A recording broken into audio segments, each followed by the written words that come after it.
Hey everybody, it's Riley. Welcome to the first day of the Adult Summer Reading Program, and today I've got something really special in store for you. We are going to be making flower press tote bags, and so what you're going to want to grab out of your kit is your canvas tote bag, and you're going to want to go outside, plan ahead, find some flowers. I've got a big cup full over here, and you're either going to want a hammer or a large stone. I have mine right here. This is just going to make it a lot easier for you to pound out those natural pigments in the flowers to stay onto your tote. But first, I'm going to prep up my workstation, and I'm going to tell you how to do that in just a second. Alright, so now everybody, what I'm actually going to do is I have these big plastic bags here. You can use newspaper or scrap paper that you have around your house, but what you're going to want to do is actually put something on the inside of your bag just so those natural pigments from the flowers don't soak through and stain the other side of your bag. And then after you're done with that, I have my rock here. You can find this outside, of course, or if you have a hammer at home, you can use that as well. Something with like a nice flat base on it, just so you can really get in there and crush those pigments out of there. This is optional, but it is helpful. Tape, masking tape, clear tape, anything like that. That's just so you can hold the flowers down to where you want them on your bag so they're not flying all over the place while you're hitting them with your rock. But what I'm going to do is just take my flowers, which I have set aside right here, and I'm just going to lay them out in a pattern or an arrangement that I would like my colors to be. And the fun thing about this craft is you're not really going to know which flowers are going to take onto this. And so I highly encourage you to try a whole bunch of different ones, see which ones you like the best.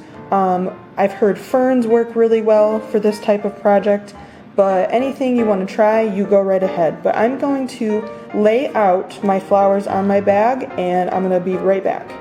Okay, so I'm going to take a quick break here, and I'm actually going to show you guys a quick little tip. As you can see over here with these flowers, you're going to want to actually take them and put the pretty side down, just like this, because what you're going to do is when you're pounding that out, you're going to want that, like the inside to show. It's going to make a nice little print, and it's just going to look really cool. So I'm going to put some more of those all over my bag because I actually really like these flowers. I really hope they take.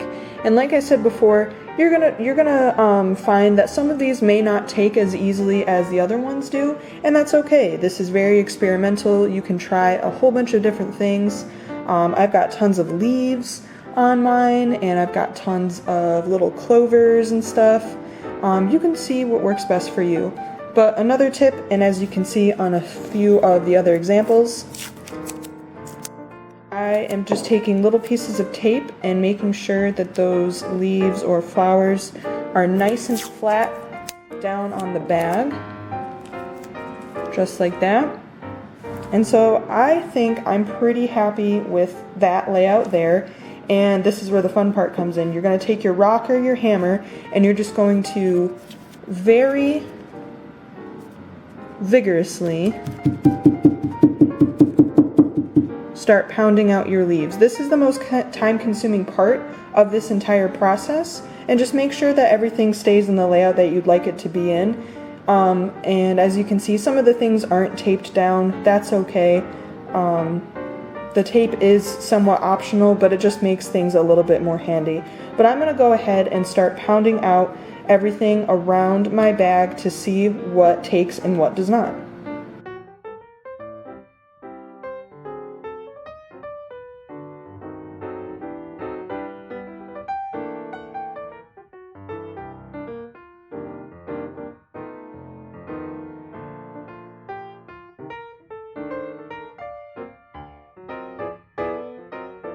So as you can see, I did have a little bit of trouble with the keeping certain things down.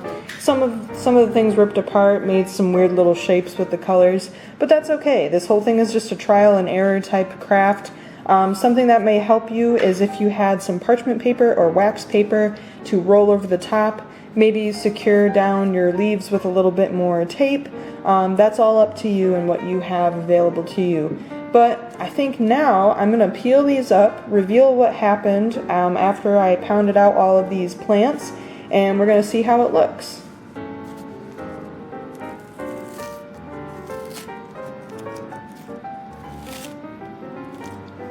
That's a really interesting shape right there. I really like that a lot.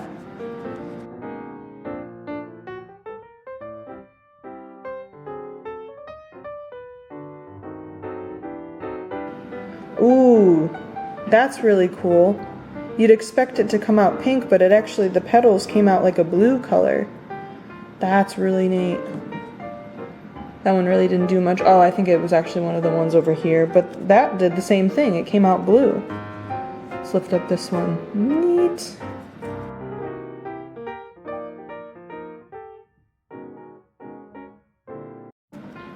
Oh, okay, this one ended up a little bit different than this one over here. This one's actually got some orange going on right up here, and then some gray going down through here.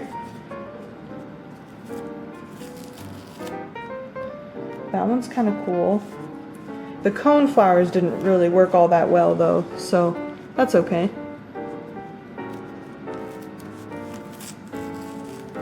Look at that. That one's really neat. Kind of got the little round shapes over there. Alright. So as you can see, it didn't turn out exactly the way I anticipated it to, but that's okay because I really like some of the shapes going on in here. Some of the colors were really interesting to see. This is all, again, trial and error, and I think it turned out pretty interesting. The cool thing about this project too is you can mess around and be as creative with it as you want, as free as you want with it. It's kind of like a little bit unpredictable, and there are a few things that you could do to make it a little bit more uniform, like with certain types of leaf shapes, and you want to be really careful, especially like when you're pounding out the stuff. You want to make sure that you're getting everything covered and just making sure that it's all nice and flat. But it's kind of interesting to see like how certain things exceed your expectations. Like I thought this flower was going to be pink when it went down. No, it's blue, and I thought that was pretty cool. But it's just a nice little adventurous craft that you can do at home with these little kits, and I hope you guys really enjoyed that. Alright everyone, I really hope you enjoyed that craft, and I hope you had a fun time making it. I would really love to see what you guys came up with. Maybe post a little picture down in the comments below. But hey, next week on July 15th, we're going to be doing paper flowers, so stay tuned for that. If you've got your make and take bags, that'll have everything for you in there. And yeah, alright, I'm really excited for next week, and I hope to see you guys there. I'll see you later. Bye.